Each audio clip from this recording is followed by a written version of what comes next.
ياسين والقرآن الحكيم إنك لمن المرسلين على صراط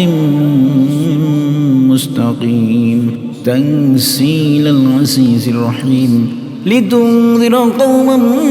ما أنذر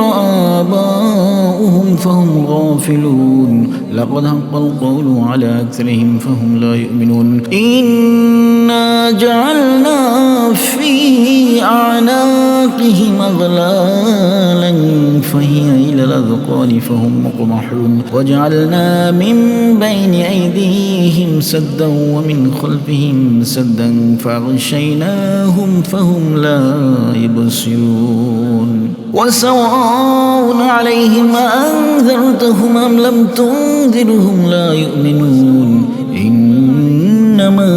تنذر من اتبع الذكر وخشي الرحمن بالغيب فبشره بمغفرة وأجر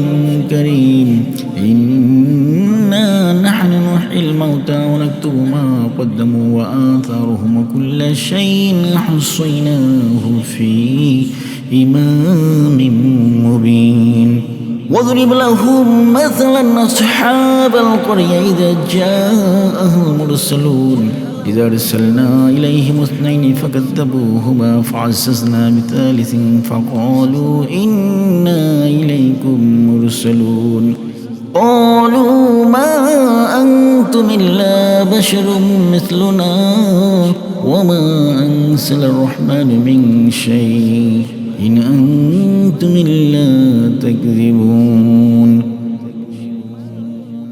قالوا ربنا يعلم إنا إليكم لمرسلون